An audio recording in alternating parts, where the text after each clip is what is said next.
피프티 멤버들의 입장문, 5차 입장문이 발표된 이후로 이 역풍이 불고 있는 여론의 악화는 더욱더 심각해져 가고 있습니다.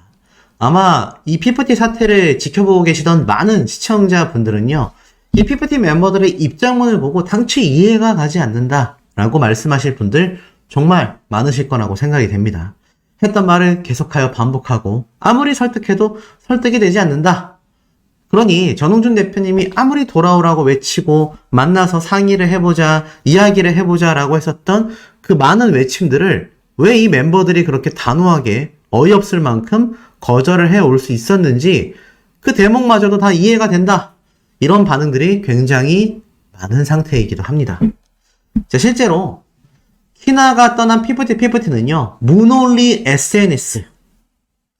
언론사의 평가는 이렇습니다. 무논리다. 그야말로 논리가 존재하지 않는 입장문을 계속 발표할 뿐이다. 그러니 SNS로 하지 말고 직접 나서서 입장을 밝혀줬으면 좋겠다라고 말하고 있습니다. 소속사 어트랙트에 등을 돌린 피프티 멤버들의 입장문이 연일 나오고 있지만 대중들의 비난은 갈수록 늘어갈 수밖에 없다라고 이야기하고 있습니다. 사실상 이 피프티 멤버들의 현재 사태는 그야말로 최악 중에 최악이라고 제가 여러 번 말씀드리기 시작했죠. 하지만 이 피프티 멤버들의 지금 이 가처분 소송부터 시작하여서 한번 만들어진 통수돌이라는 이미지 알고 계십니까? 이 피프티 멤버들 벌써 데뷔 1년 차를 앞두고 있습니다. 생각보다 시간은 훌쩍 지나서요. 이렇게 참 최악의 사태로 시간이 흘러 1주년을 맞이하게 생겼습니다. 이게 있을 수 있는 일인가 싶기도 하는데 실제로 이루어지고 있죠. 사실 모두 돌아와서 다시 활동을 재개한다 라고 한다 해도 이미 무너진 성찬을 다시 쌓는 건 어려운 일이다 라고 말하고 있습니다. 왜겠습니까? 바로 한번 만들어진 통수돌이다 라는 이미지는 멤버들이 명확하게 어트랙트에 잘못이 있다 이러한 점들을 입증해내지 않는 이상 영원히 꼬리표처럼 따라다니게 될 것이기 때문입니다. 이 멤버들이 SNS를 통해 내놓은 주장은 논리와 개연성이 떨어지는 어린애들의 투정 같다라는 누리꾼들의 지적도 계속하여 제기되고 있습니다. 차라리 SNS가 아니라 속 시원하게 진심을 밝힐 수 있는 공식적인 자리를 마련한다면 대중의 피로감은 어느 정도 해소되지 않겠냐? 이러한 말도 나오고 있습니다. 자, 공식적인 자리는 무엇을 말할까요? 맞습니다. 이 멤버들이 기자회견 한 번 하면 간단하게 해결할 수 있는 부분입니다. 본인들이 그렇게 주장하는 모든 내용을 직접 기자회견을 하며 많은 기자들의 질문을 받고 질의응답을 실시간으로 적극적으로 해나간다고 하면 지금 대중들의 반응보다는 조금 나을 수도 있지 않을까요? 물론 그 대답조차도 논리와 개연성이 떨어진다면 역풍이 불 것은 막을 수 없을 겁니다. 지금 실제로 이 PPT 멤버들이 내놓은 입장문들을 전체적으로 살펴보면 댓글들이요. 제가 앞에서도 한번 말씀드렸지만 엉망입니다. 엉망. 이번 입장문에 나오는 의문사항은 이미 다 밝혀졌는데 왜 자꾸 공개하라고 주장하는지 모르겠다. 어이가 없는 입장문이다. 라는 반응도 많은 상태이고요.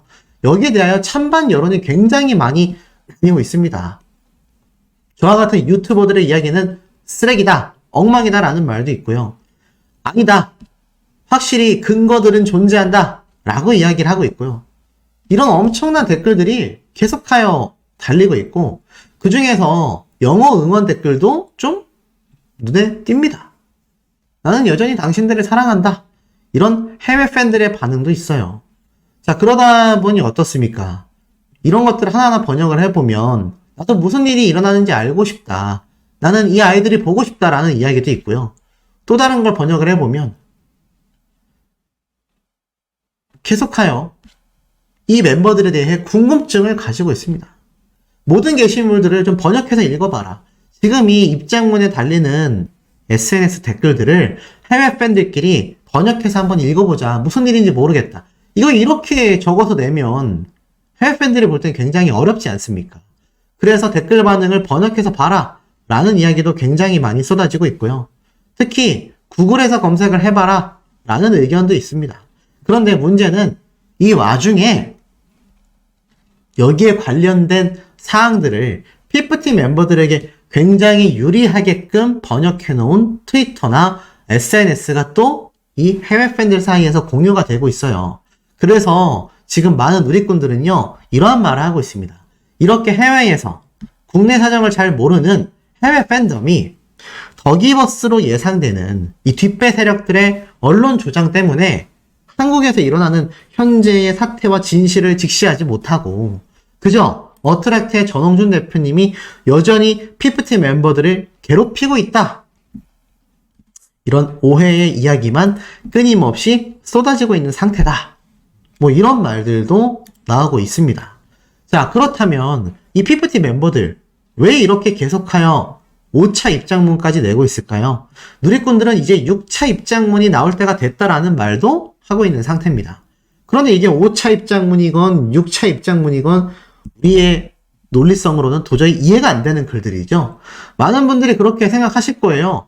아니, 투자 설명회에 멤버들을 부른 게 도대체 무슨 잘못이며 나아가서는 이 정산서에 대한 이야기는 투명하게 어트랙트가 다 밝혔는데 또 선급금 구조 가지고 딴지를 거는 도돌의 표를 반복하고 왜 이해를 못하는지 누리꾼들도 이해가 안 되는 이 글들 왜 적히고 있냐라는 이야기에 이러한 의견이 나왔습니다. 해외에 있는 팬들에게 본인들의 상황을 조금이나마 어필하고 싶다. 어차피 남아있는 멤버들이 국내에서 활동하겠다라는 건 현실적으로 너무 어렵지 않습니까? 그러니 남아있는 멤버 3명은 이렇게 입장문이 의미가 없어 보일지언정 해외에서는 이게 의미가 있을 수 있다라는 겁니다. 그러다 보니 어떻죠? 이런 입장문을 쭉 내어놓고 나중에 가처분 소송에서 패소를 하건 승소를 하건 어찌됐건 소속사와 결별을 하게 됐을 경우 해외에서 활동을 진행하겠다라는 의지를 위해서 차후에 이 입장문이 자신들의 근거 자료가 된다라는 겁니다. 우리는 이렇게 억울하게 피해를 받고 소속사를 나왔을 뿐이다. 그렇기 때문에 국내 팬들이 보기에는 이해가 안 가는 내용들이지만 이게 해외 팬들에게는 조금이나마 먹힐 수 있다라는 거죠.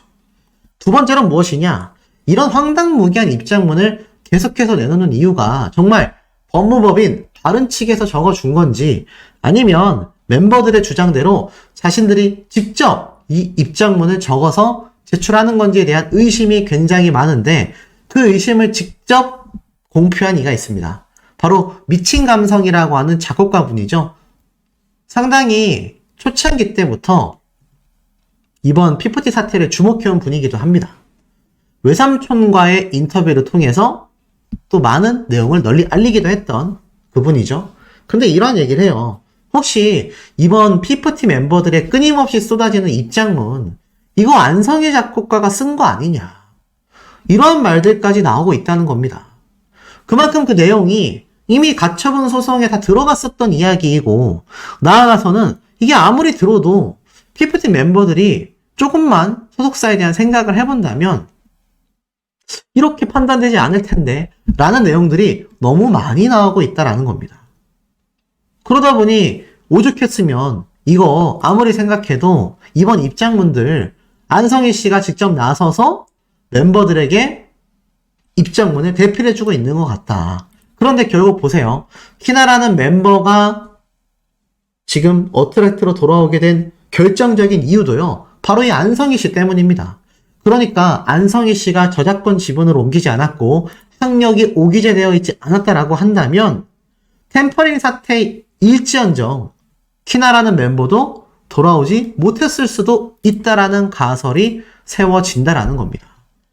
그러니 남아있는 멤버들에게는 사실 안성희 씨의 이 가스라이팅이 여전히 지배적일 확률이 높다라는 이야기가 많이 나올 수밖에 없는 거죠.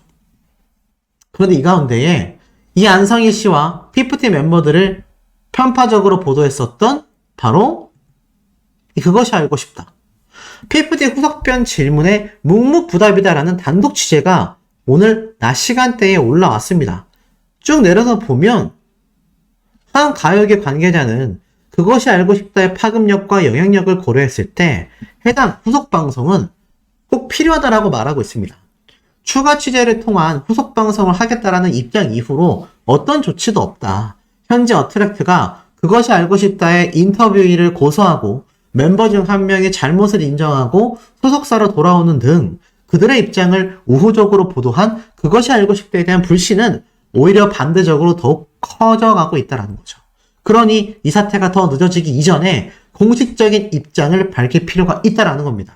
그런데 이런 내용이 점차 누리꾼들 사이에서도 업계에서도 점점 커지다 보니 이 그것이 알고 싶다 제작진 입장에서는 굉장한 부담이 되었던 걸까요? 결국 자신들의 진짜 입장을 발표하게 되었습니다. 어떤 입장이 발표하게 됐을까요? 참, 이런 기사가 올라왔습니다. 그것이 알고 싶다 측 PFT 후속편 별도 입장은 없다. 제작진은 그저 계속해서 준비 중이다. 자, 이런 공식 발표가 나왔습니다. 그것이 알고 싶다 측이 PFT 후속편과 관련하여 입장을 전했다. 19일 SBS 그것이 알고 싶다 측 관계자는 바로 OSEN 언론사를 통해 PFT 후속편과 관련하여 지금 나온 보도에 대해서는 밝힐 입장이 없다. 요 입장이죠. 묵묵부답이었다라고 하는 취지에 불응하는 그것이 알고 싶다 입장에 다른 언론사의 추가적인 입장을 밝힌 겁니다. 다만 그 보도에 대해서는 밝힐 입장은 없지만 앞서 그것이 알고 싶다 제작진이 밝힌 대로 후속편은 준비하고 있는 중이다. 이렇게 이야기를 했습니다. 그런데 사실 방송이 된 지 벌써 2달이 지났어요. 멤버 키너가 소송을 취하하고 어트랙트로 돌아간 상황에서도 아직까지 후속편이 방송되고 있지 않은데 사실 준비 중이다라고 이야기를 했습니다. 그래서 누리꾼들은 어디까지 예상을 하고 있느냐? 만약 준비 중이라고 했을 때 언제 보도가 될까라고 봤더니 이 그것이 알고 싶다 제작진의 담당 PD는 굉장히 많거든요. 숫자가. 근데 PFT 편을 방영한 PD는요. 바로 이 조상현 PD라는 사람입니다. 2023년 6월 24일 날 자신이 맡았던 방송 프로그램이 방영이 됐고 그로부터 약 2달 뒤 8월 19일 날 PFT 편을 또 이 조상현 PD가 방영을 했습니다. 그리고 지금 이 PD들의 순서적으로 방영되고 있는 그것이 알고 싶다의 일정을 보면 날짜상 10월 28일 날 PFT 후속편이 방영될 시점이라는 거죠. 자, 준비 중이다라고 이야기를 했습니다. 만약 이 누리꾼들이 지금 찾아낸 것처럼 조상현 PD의 방송편이 10월 28일로 예정이 되어 있습니다. 만약 후속 보도를 하겠다라고 했다면 이거 뭐 다른 PD들이 취재해서 방송을 하겠습니까? 그렇지 않다라는 거죠. 조상현 PD가 책임을 지고 자신이 만들어 놓은 편파 방송에 대한 논란거리를 종식시키기 위해서라도 스스로가 직접 제작한 방송편을 방영해야 될 것인데 본인의 방영 순서가 10월 28일로 이미 예정이 어느 정도 되어 있는 상태라는 거죠. 자, 그런데 만약에 저때 후속 보도가 만약에 이루어지지 않는다 라고 가정을 해보면 이거 어떤 일들이 일어나겠습니까? 안 그래도 안 좋은 여론 엄청나게 또 빗발치면서 그럴 줄 알았다. 왜냐면 보세요. 8월 달에 방영했는데 2달 만에 텀이 돌아왔습니다. 보통 평균 2달 정도는 돼야지 이렇게 자신의 차례가 돌아오는 그것이 알고 싶다 PD들의 방영 일정이라는 걸 알 수 있어요. 만약 10월 28일 날 조상현 PD가 그것이 알고 싶다 후속 방송을 보도하지 않으면 이 방송편은 내년으로 넘어가게 됩니다. 아니 내년이면 사실상 어떤 일이 벌어지죠? 이미 지금 항고 소송을 진행하고 있는 PFT 멤버들의 가처분 소송도 결과가 나올 때입니다. 이게 너무 늦은 후속 보도가 된다라는 거죠. 과연 이 그것이 알고 싶다의 조상현 PD가 어떤 선택을 하게 될지 그 기추가 지금 굉장히 주목을 받고 있는 현재 상태입니다. 뭐 주목을 받고 있다고 해서 그것이 뭐 제대로 해결이 된다? 글쎄요. 그렇게 보기에도 사실상 좀 쉽지 않은 상태라고 말할 수 있겠죠. 자, 이런 PFT 멤버들의 최악의 사태가 계속해서 흘러가고 있는 가운데 이 PFT 남아있는 3명에게는 더욱 청천벽력 같은 소리가 쏟아졌습니다. 이런 기사가 올라온 거죠. 2023 마마어워즈 신인상 후보에 PFT가 제외가 됐다. 이것은 그야말로 자업자득의 행보다. 악재가 겹친다고 했나요? PFT 멤버들 남아있는 3명에 대한 악재는요. 계속해서 겹치고 있는 상황으로 보여집니다. 기사를 읽어보면 2023 마마 어워즈 신인상 후보에서 그룹 피프티는 제외됐다라고 말을 합니다. 사실 CJENM에서 진행하는 이 마마 어워즈는 노미네이션 방송을 19일 오후 5시 진행을 했습니다. 근데 여기에서 나왔던 많은 후보들 중에서 사실 빌보드 메인 차트인 핫백에서 K-팝 걸그룹 사상 최고 기록을 세운 피프티의 이름은 찾아볼 수가 없었습니다. 이 정도 기록이면 무조건 후보에 올라가야 하거든요. 올해 걸그룹 신인상 후보에 웬만한 걸그룹들은 다 올라갔는데 이렇게 빌보드 차트에 기록을 세운 피프티 멤버들이 빠졌다라는 건 사실상 이번 소송, 템퍼링 사태 때문이라고밖에 보여지지 않습니다. 여기에서 이 피프티 멤버들만이 떨어졌고 사실상 피프티는 기존 신인상 후보로 이름을 올리게 될 경우 유력한 수상 후보였기 때문에 이번에 이 제외된 항목 자체는요, 업계의 이목을 끌었다라고 말을 하고 있습니다.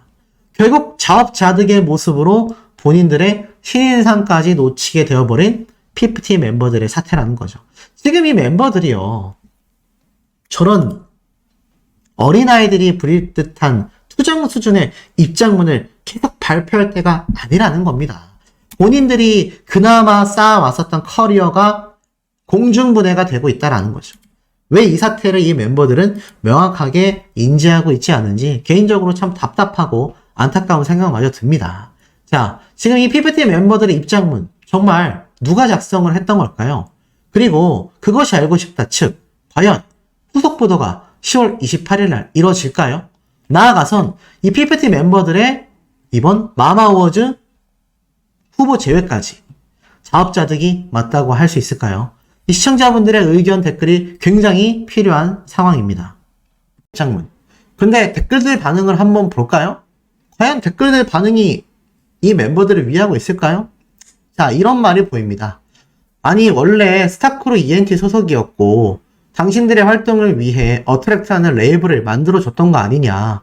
애초에 데뷔도 안 한 이름 모를 연습생에게 누가 몇십억을 투자해 준다라는 거냐. 오로지 전홍준 대표님을 보고 스타크루 ENT에 투자를 해줬고 그것을 PPT 멤버들을 위해 사용을 하니 당연히 수익이 발생된 돈을 갚을 대상이 스타크루 ENT가 될 수밖에 없는 거다. 생각이라는 걸 안 하는 거냐. 심지어 투자사에서조차 이미 오케이 한 일을 모은 멤버들이 도대체 뭐라고 태클을 거는 거냐. 진심으로 나는 이해가 가지 않는다. 상관없이 당신들은 레이블, 소속사가 바뀌었으니까 그냥 무조건 자기들과 상관없다. 이런 논리라는 거냐. 그 자금이라는 것이 어떠한 경로로 흘러들어왔는지를 뻔히 알고 있는 게 아니냐. 이러한 말도 있고요. 내가 알려주겠다. 스타크루 ENT에서 선급금 투자를 받았고 스타크루 E에서는 걸그룹만을 전폭적으로 지원하고 경영의 효율화를 위하여 기업을 분할시킨 것과 다를 바 없다. 즉 자회사인 어트랙트라는 곳을 새롭게 만들게 된 것이고 그것이 바로 당신들이 속해 있는 회계 투명성, 관리, 조직 운영의 효율화 등을 위해서 만들게 된 소속사인 거다. 그런 상황에서 스타크루에서 자회사로 자본이 대여가 된 격이다. 자본이 대여가 됐고 지금 상황들에 대해서는 회사 간에 투자사 간에 처리해야 되는 과정일 뿐이다.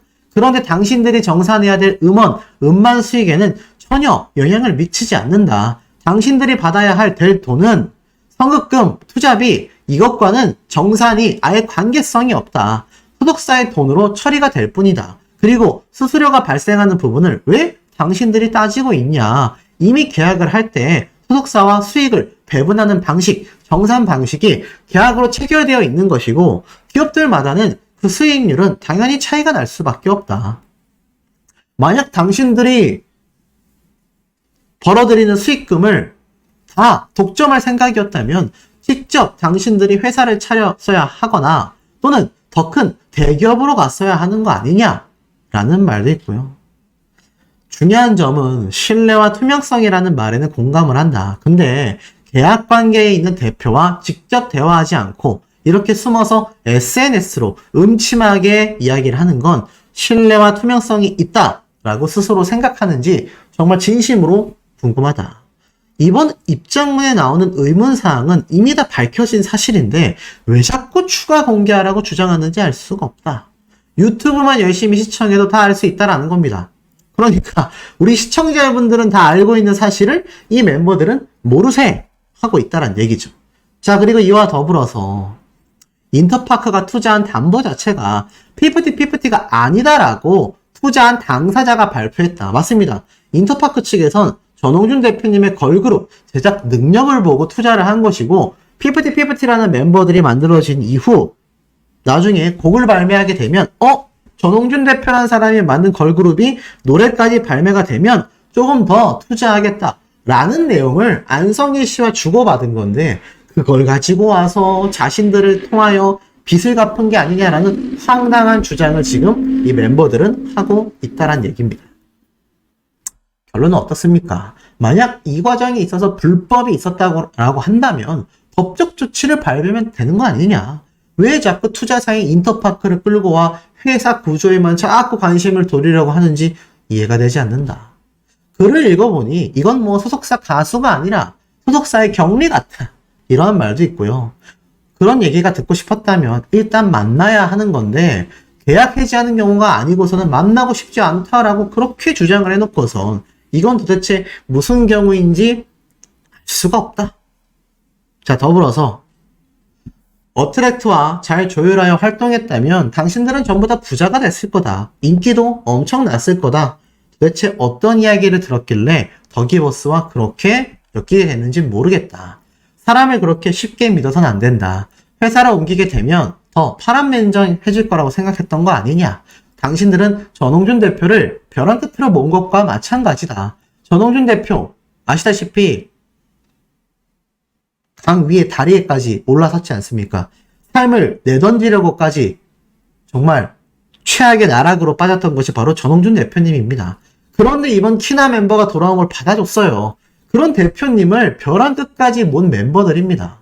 전홍준 대표가 PFT그룹을 만들며 발생한 빚이 도대체 얼마인지는 알고 있는 거냐? 너희들의 빚만 생각하지 말고 당신들이 활동을 안 하는 동안 쌓여가고 있는 빚은 오로지 전홍준 대표가 처리해야 되는 빚들이다. 라고 말하고 있습니다.